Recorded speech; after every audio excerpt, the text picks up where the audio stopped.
My name is Renita. At my father's birthday dinner, I watched my own mother mock my autistic daughter in front of our entire family. I stayed silent, just long enough to realize I was teaching my child to accept cruelty in the name of love. That night, I stood up and walked away for good. Please listen to the full story. Then tell me, did I do the right thing?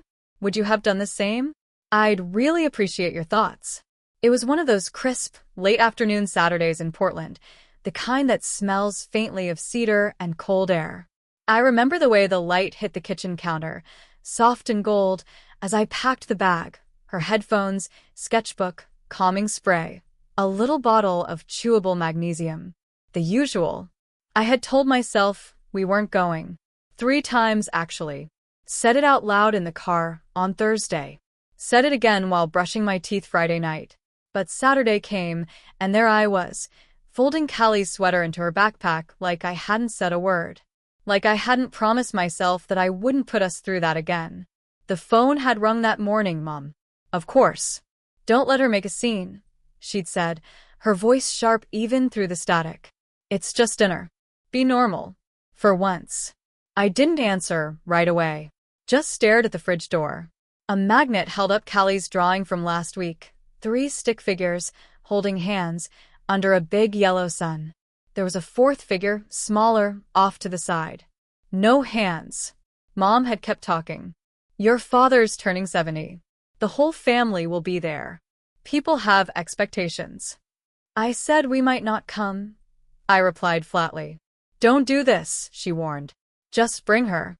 You always make everything more difficult than it needs to be. I almost laughed. But instead I said, okay. Then hung up and sat there for a long time. Callie was on the living room floor with her markers, humming softly to herself. Her little socked feet bounced in rhythm to a song I couldn't hear. She looked up when I came in.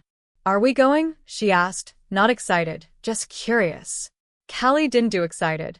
Her world ran on predictability. I nodded. Do I have to wear a dress? That one cut deep. No, baby, I said. Whatever makes you comfortable. She picked a hoodie with stars on it and black leggings. Slipped on her noise-canceling headphones and her soft canvas shoes. I braided her hair while she held her favorite marker, teal, and whispered her affirmations under her breath like a ritual. I am safe. I am smart. I am loved. We had our rhythm, our quiet little world. It wasn't perfect, but it was ours.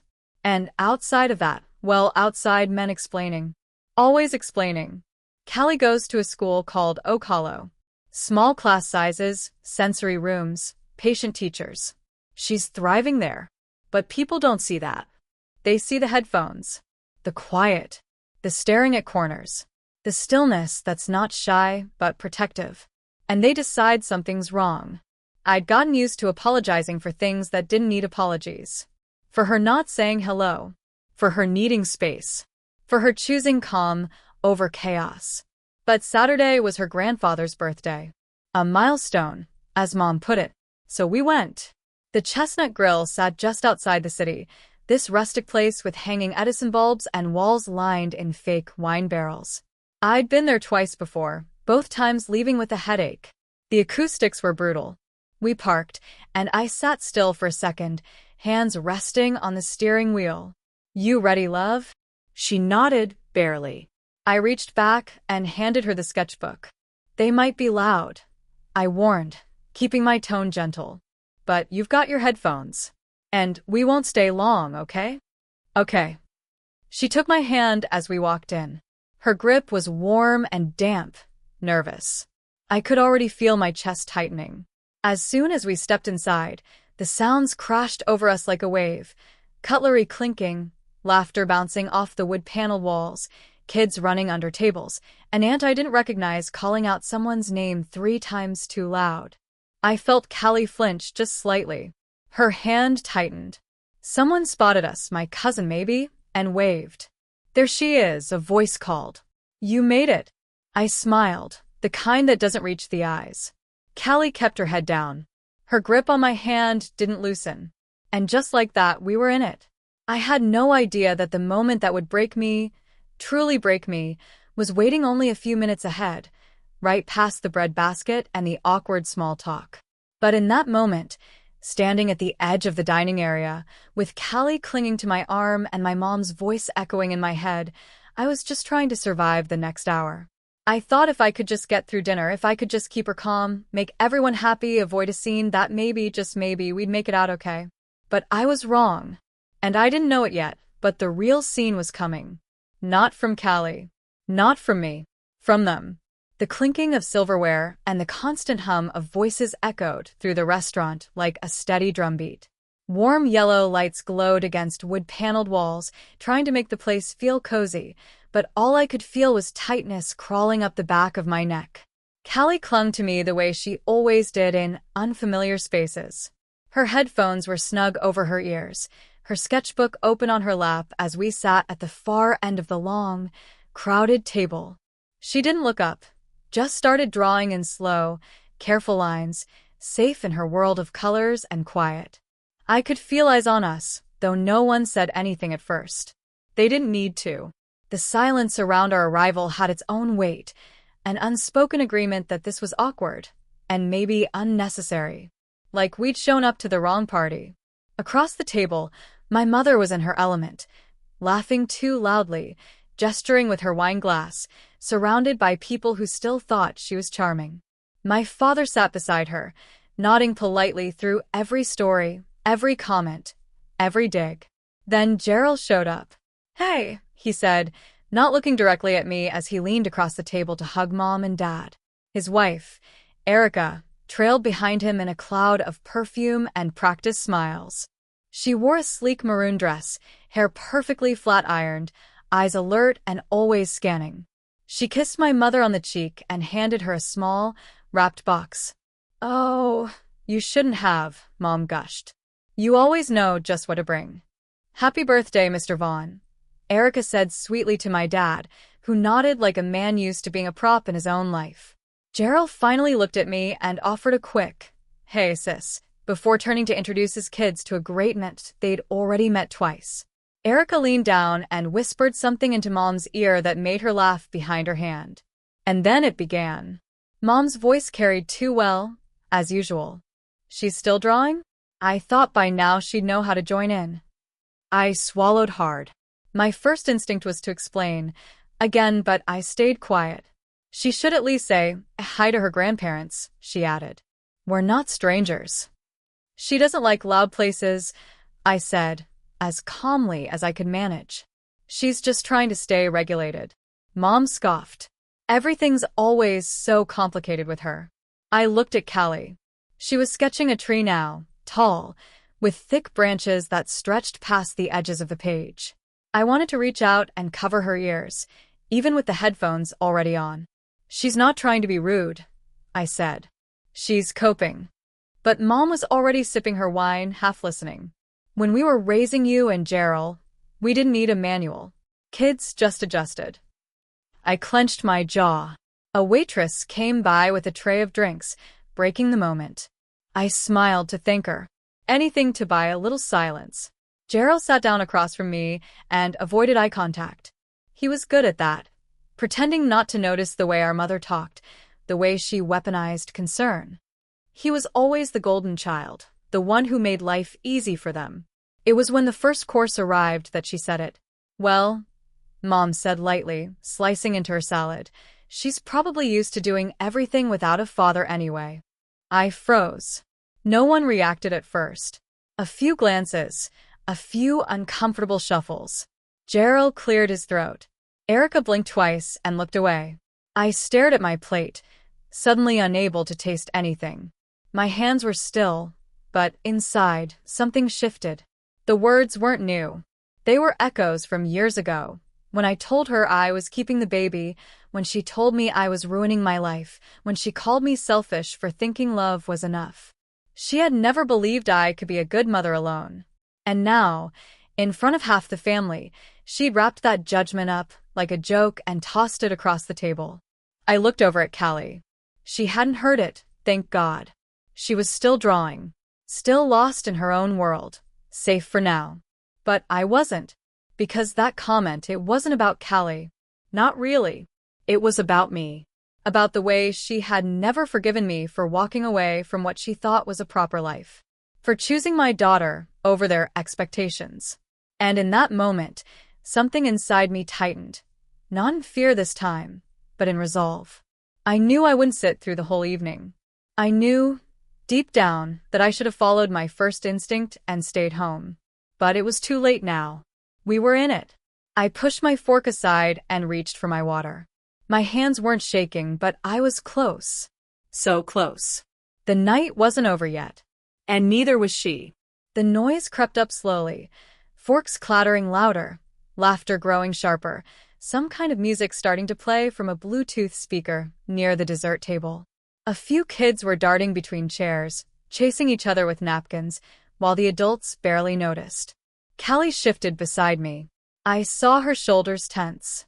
Her fingers tightened around her pencil, pressing hard against the page, as if she were trying to draw herself invisible. Then came the blinking. Not fast, not frantic, just that steady, rhythmic flicker she did when her brain was trying to hold on and failing. I leaned down. "Hey, you okay?" She didn't answer. Her breathing had picked up.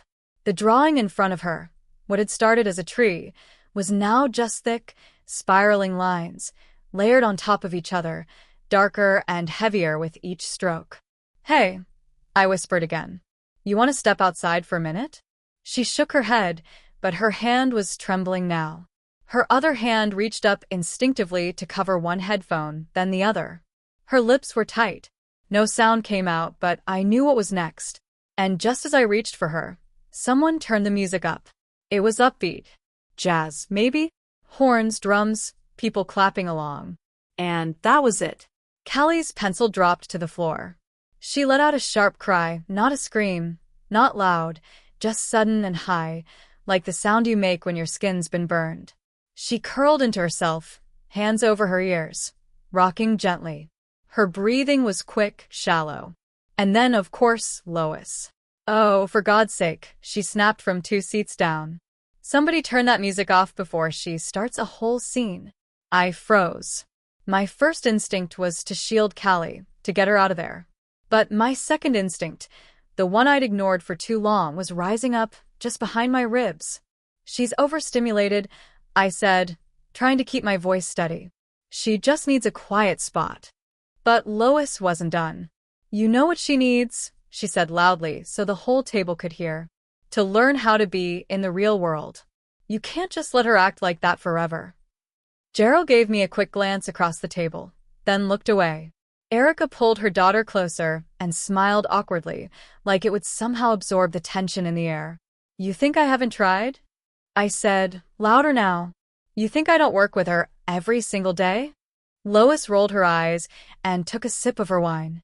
"I'm just saying, at some point, maybe stop treating her like she's a victim and start teaching her how to behave like a normal child."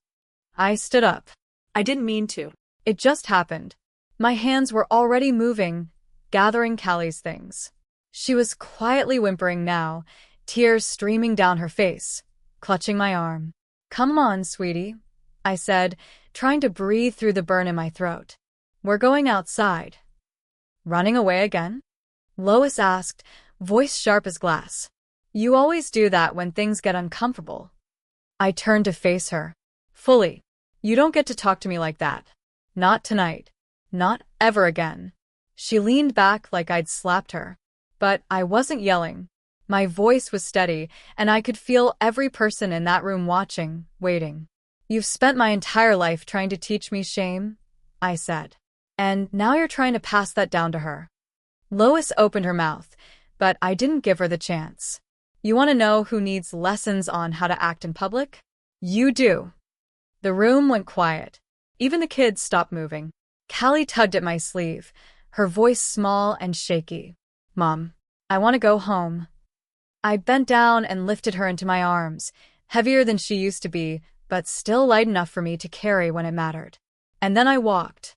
Past the table, past the wine glasses and linen napkins and faces I used to call family. No one tried to stop me. No one called out. At the door, I glanced back. Just once. Lois was still sitting there, frozen. My father stared at his plate. Gerald looked like he wanted to say something, but he didn't.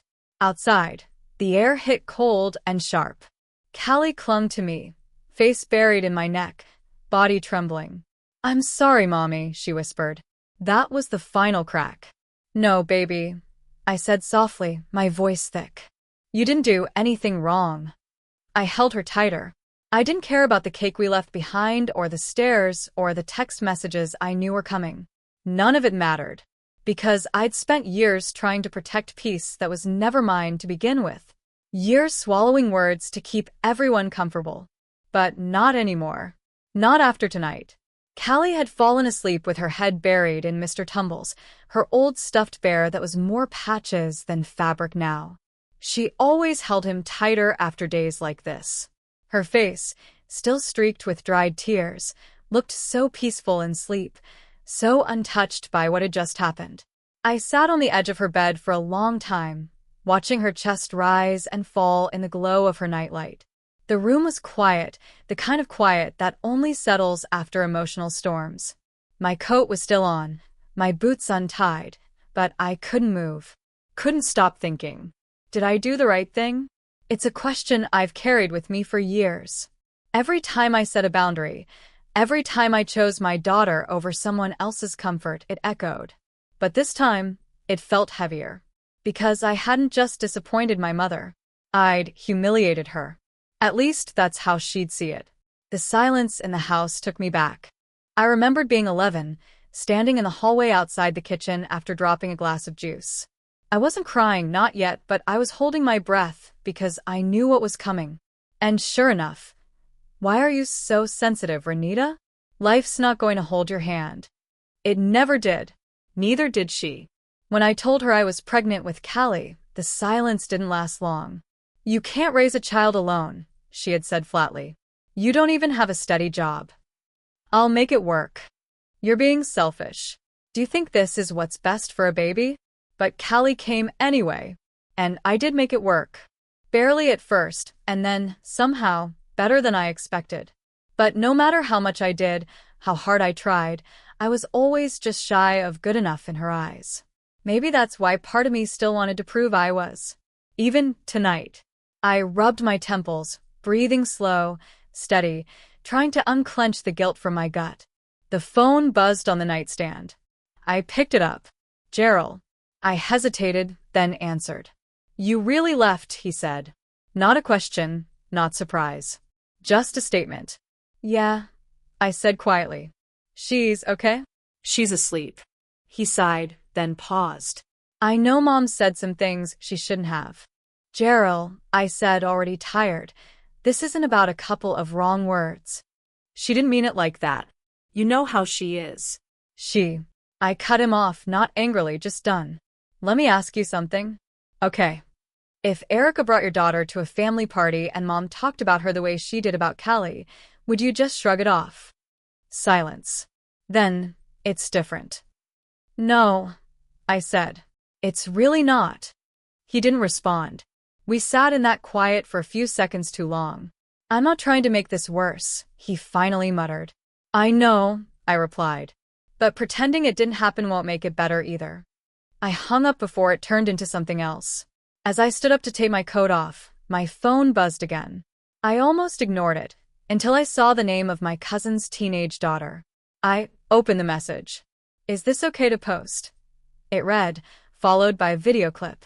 It was short, maybe 10 seconds. My mother's voice, unmistakable and sharp. "I'm tired of her using that kid's condition as a crutch. She just wants attention." You could hear faint chatter in the background, and then a muffled voice, someone nearby reacting, maybe Erica, but the damage was already done. My stomach dropped. I sat down on the edge of my bed, phone in hand. Within 10 minutes, a second message came in from another cousin. Then another. "Is this real? Wow, your mom said that? People are talking about this in the family group chat." I didn't reply. I couldn't. The door creaked. Callie stood there in her pajamas, hair mussed, eyes half-lidded with sleep. "You okay, baby?" She nodded, then walked over and climbed into my lap without a word. Her body was warm against mine, her arms looping loosely around my waist. Then, softly, like she wasn't sure she was allowed to ask, "Mom, am I a bad person? Because people look at me weird, like I did something wrong." I felt the breath catch in my throat. I wanted to tell her no so fast, so hard, that it would erase every doubt. But I had to swallow that first lump of heartbreak before I could speak. "No, baby," I whispered. "You're not bad. Not even close. The way people look at you, that's their problem, not yours." She blinked up at me. "Are you mad at me?" I pulled her close, cradling her head against my chest. "Never. Not once. Not even for a second." She nodded and closed her eyes again. And I sat there in the dark, holding her, knowing deep in my bones that the war I thought I was fighting with my mother had never really been about me. It had always been about Callie. And I wasn't going to lose this time. The first buzz came at 6:12 a.m. Then another. Then 5 more. At first, I thought it was just the group chat about who left their scarf at the restaurant or someone sending leftover pictures of the cake. I didn't even want to look. But the vibration wouldn't stop, like it had something to say whether I was ready to hear it or not. When I finally grabbed the phone, the screen was flooded with messages. "Are you okay? Did you see the video? I can't believe she said that." And then, sent by my cousin's daughter again, was the clip, this time reposted with the caption, "Sometimes family ain't family." I didn't even have to press play. I already knew what it was. But my thumb moved anyway. There it was, clear as crystal. My mother's voice, sharp and cutting, echoing across a table full of food and 4 smiles. I'm tired of her using that kid's condition as a crutch. She just wants attention. It hit harder seeing it. Hearing the muffled laughter from someone nearby. Watching the way her face stayed perfectly composed, like she was delivering facts instead of daggers. Within the next hour, my phone turned into a siren. Notifications from people who'd never chosen sides before, uncles, cousins, even a few of Mom's church friends. "Lois really said that out loud? Renita, I'm so sorry. That wasn't okay. I never knew it was this bad." And I realized I wasn't the only one who saw her clearly now. The phone rang. "Mom." I let it buzz 3 times before picking up. "You need to fix this," she said before I even spoke. "I didn't post the video. You encouraged it. You've made a mockery of this family over nothing." My throat was dry. "Over nothing? It's a misunderstanding, Renita. You know how things get twisted online. Now people are judging me like I'm some kind of monster, and all because of that child of yours." I felt my hand tighten around the phone. "Don't say that," I said. "You're destroying this family. For what? To get sympathy? I didn't ask anyone to record you. I raised you. I sacrificed for you. And this is how you repay me." Her voice cracked then, not from sorrow, but rage.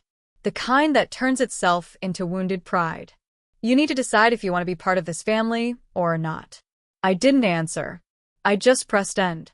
My hand shook as I set the phone down. I sat at the edge of the bed, staring at nothing, until the silence felt unbearable. Then I got up, walked straight into the bathroom, and locked the door behind me. The light above the mirror flickered once. I turned on the faucet, not to wash my face, but to drown out my thoughts. It didn't work. The reflection staring back at me looked tired. My eyes were red, my lips pale. My shoulders slumped like they were carrying something I'd forgotten how to put down. What if they all turn on me? What if Gerald decides it's easier to take her side? What if I end up alone? And then I thought about Callie. I thought about her voice, barely above a whisper, asking me if she was a bad person. Because of how people looked at her. Because of how her own grandmother treated her. If she has to grow up thinking that who she is makes her less worthy of kindness, that her feelings are too much, her brain too complicated, her presence too inconvenient, then what the hell am I even fighting for? If I keep protecting everyone else's comfort, if I stay silent just to keep the peace, then I'm teaching her that silence is love. And I won't do that. I turned off the faucet and walked back out. Callie was sitting cross-legged on the living room rug, stacking her little foam alphabet tiles, lost in focus. The morning light hit her curls like a halo. She looked up at me and smiled. Not big, just enough. I sat down on the couch and opened the family group chat. The last message was from my aunt, asking, "What really happened last night?" For the first time in my life, I didn't hesitate. I typed slowly, carefully. No blame. No heat. Just truth. I never wanted things to come to this. But I need you all to know what's been going on for years. Last night wasn't new. It was just finally seen. I've spent so long trying to keep the peace, thinking maybe if I stayed quiet, things would change. But they haven't. And my daughter shouldn't have to carry that silence with her. I hit send. Then I added one more line. I love my family, but I won't protect cruelty with silence anymore. And that was it. No apology. No explanation. Just clarity. I felt something shift, not around me, but inside. Like the ground under my feet had finally stopped shaking. Maybe that was the beginning of peace. Real peace. The kind that didn't come from hiding. It was Gerald who brought up the Zoom call.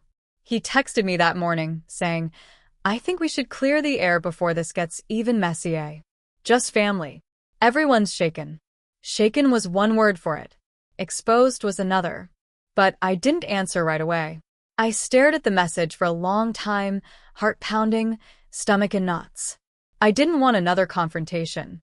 I didn't want to be in a virtual room where eyes flicked sideways and words got dressed up to sound like concern when they were just dressed down control. But then, as I sat at the kitchen table turning it over in my head, Callie looked up from her cereal and said, "If you need me to sit with you, I can." She didn't look scared. She didn't say it because she wanted to be part of it. She said it the way she always says things that matter, with quiet certainty. The kind that makes you sit up straighter. I blinked hard and nodded. "Thanks, baby. I think I can handle it." The call started at 5 p.m. sharp. My screen filled with familiar faces in little rectangles, some eager, some tense, some wearing that neutral expression people put on when they're waiting to pick a side. Lois was already talking before I had the chance to settle in. "This video has been twisted beyond recognition," she began. "It was taken out of context.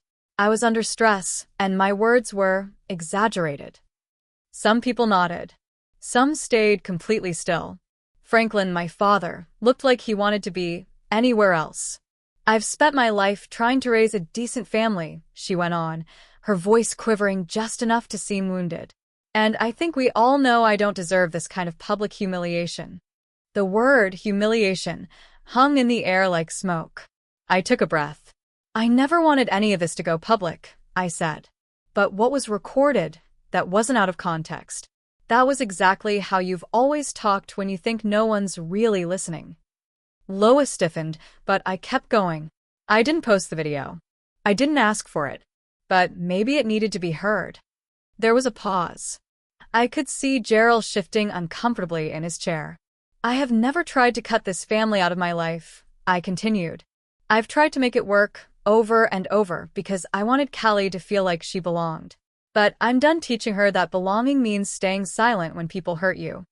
Lois's mouth twitched, but she didn't interrupt. "For years," I said, "I kept my head down. I tried to be the good daughter. I didn't speak up when you belittled me, when you questioned every choice I made, when you made me feel like I'd failed just by raising my child the way she needed to be raised." Her eyes narrowed, but I didn't back down. "You call what I do using her condition as a crutch. But what I've been doing is protecting her, because if I don't, who will?" Then came the second shift, the real twist of the knife. Lois put a hand over her chest and whispered, "I gave everything to raise you. Everything. And this is how you repay me." Tears welled up in her eyes. The performance was familiar. I'd seen it when she didn't get her way, when she was called out, when she needed people to forget what just happened and feel sorry for her instead. "I gave up my dreams for you. I worked double shifts. I put food on your plate." "I know," I said. "And I'm grateful. But love isn't supposed to come with conditions. It's not supposed to feel like a debt I can never repay." Her lip trembled. "I did what I thought was best. Then maybe it's time to stop thinking you always know what's best." The call went silent again. And then, unexpectedly, my Aunt Dolores, Mom's older sister, leaned forward in her frame. "Lois," she said, steady and calm, "maybe it's time you listen for once. Renita's not attacking you. She's trying to set a boundary. And from where I'm sitting, that girl of hers is one of the brightest lights in this family. You don't have to agree with how she parents, but you do have to respect it." A ripple moved through the group. A few people nodded. Some looked away. No one laughed. No one rolled their eyes. I wasn't alone anymore. Lois didn't say anything. She sat back, blinking fast, mouth tight. Maybe for the first time in her life, she didn't have the final word. And I didn't need her to. I closed the laptop after that, not with anger, not with satisfaction, just with a kind of quiet resolve I hadn't felt in years. Callie was in the hallway listening. She looked at me and said softly, "Was it bad?" I shook my head. No. It was exactly what it needed to be. And somehow that was enough. She showed up on a Wednesday afternoon. No warning, no text. Just the knock, 3 short raps on the front door, the kind she always used, like she expected people to be waiting. I saw her through the peephole first. She was holding a faded plastic bin with a cracked yellow lid. I hadn't seen that thing in years, but I recognized it right away. It used to sit in the back of the hallway closet when I was a kid, filled with my old toys, school art, and keepsakes she never let me throw away, even when I begged her to. I opened the door slowly. She looked smaller than usual. Not in size, but in presence. Like some part of her had dimmed since the last time we spoke. "I thought we could talk," she said, lifting the bin slightly. "I brought some of your old things. From when you were still before all this." I didn't move. "Lois," I said softly, "why are you here?" "I figured we could sit down like adults," she said, brushing past the question. "Put this all behind us. We're family." I nodded once. "Okay, talk." She stepped inside like it was still her house, set the bin on the kitchen counter, and opened the lid. On top, there was a necklace, a little silver heart on a worn pink cord. I remembered wearing it when I was 7. She'd given it to me for Christmas, the year she forgot to buy me the doll I'd asked for. "I thought you might want this," she said. "It's still yours." I looked at it, and then at her. "What do you want from me, Mom?" "I want you to stop this mess. Stop feeding the drama. Stop pretending like you're some martyr who's been abused her whole life." I blinked slowly. "So, this is an apology?" She straightened. "I'm trying to make peace. On your terms. You turned everyone against me, Renita. You dragged this family through the mud because you didn't like how I said something." I laughed under my breath. It wasn't cruel, just tired. "You're still not hearing a word I said." She picked up the necklace and held it out to me. "Let's not throw away everything over one misunderstanding. Take this. Let's move forward." I took a breath. My heart was racing, but my voice stayed calm. "I'm not throwing anything away. I'm choosing something else." Her hand froze midair. "I'm choosing to teach my daughter that she doesn't have to stay anywhere she feels unsafe, no matter who's sitting across the table. I'm showing her that love doesn't mean staying silent to be accepted." Lois looked like she wanted to interrupt, but I kept going. "I've spent most of my life thinking if I just tried harder, just explained better, kept things smoother, you'd love me the way I needed. But now I see you love control more than you love me. And I'm not giving you that anymore." I took the necklace from her hand, held it for a second, then placed it gently back into the bin. "I used to think this meant something," I said. "Like it proved I mattered. But it's just a thing. And it doesn't anchor me anymore." Lois blinked rapidly. Her mouth opened like she wanted to say something, maybe cry, maybe beg, but no sound came out. I walked over to the front door and opened it. "I'm not angry," I told her. "I'm not even trying to hurt you. I'm just done pretending this is okay. Callie deserves better. And so do I." She didn't move. For a second, I thought maybe she'd fall apart. That she'd collapse into the kind of apology I used to dream about when I was 16, sitting in the dark, wondering why nothing I did was ever enough. But she didn't. She picked up the bin, closed the lid, and walked past me. At the door, she paused.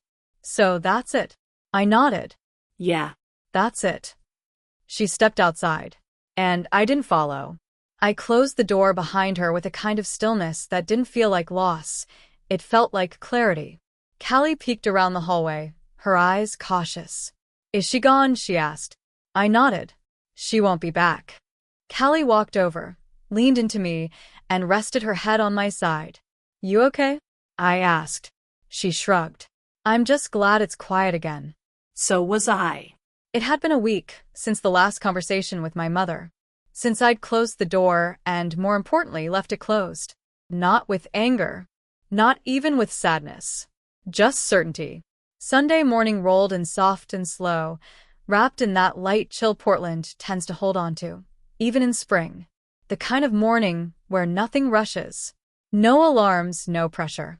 Just a calm that settled into the house like dust after a storm. Callie was already dressed when I came out of the bedroom, leggings, a hoodie, and her worn sneakers she refused to part with. Her hair was pulled back into a crooked ponytail, and she was holding her sketchbook under one arm like it was part of her. We still going to the park? She asked, like it wasn't obvious. Of course, I said. We'll grab coffee and muffins on the way. We packed a small blanket and her colored pencils and headed to Haven Ridge Park. It was early enough that the trails were still damp from overnight mist, and squirrels darted around like they had errands to run. We found a spot near the edge of the playground, under a big maple tree. Callie laid out the blanket while I sipped my coffee and leaned back, letting the morning light hit my face. There was a kind of stillness in my chest I hadn't felt in years. Not quiet born from avoidance, but peace born from boundaries. Callie giggled, and I looked over just in time to see a squirrel freeze mid-leap, its tail twitching. She pointed, laughed again, not too loud, not nervous. Just free. A week ago, that same noise would have had her tensing up, shrinking into herself. Now she was letting herself enjoy it, letting the world in just a little. She opened her sketchbook and started drawing. My phone buzzed in my jacket pocket. I almost ignored it, but something told me to look. It was Gerald. Kong Beachy le Dower condamn Nuve, he wrote. I'm rethinking a lot. I didn't reply. Not yet. But a small smile tugged at the corner of my mouth. I glanced back at Callie.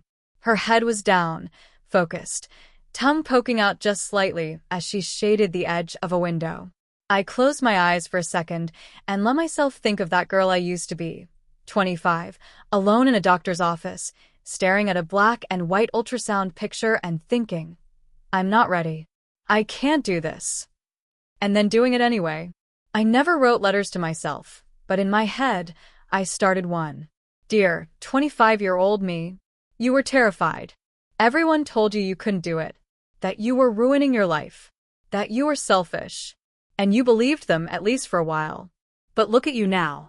You did it. Not perfectly, not always gracefully, but with so much love. And no, you never got the applause. You didn't need it. You didn't wait for someone to tell you you were enough. You raised a child who knows her worth. You found peace without permission. And that's more than enough. Mom, I opened my eyes. Callie was holding out the sketchbook, her face hopeful. I took it and looked down.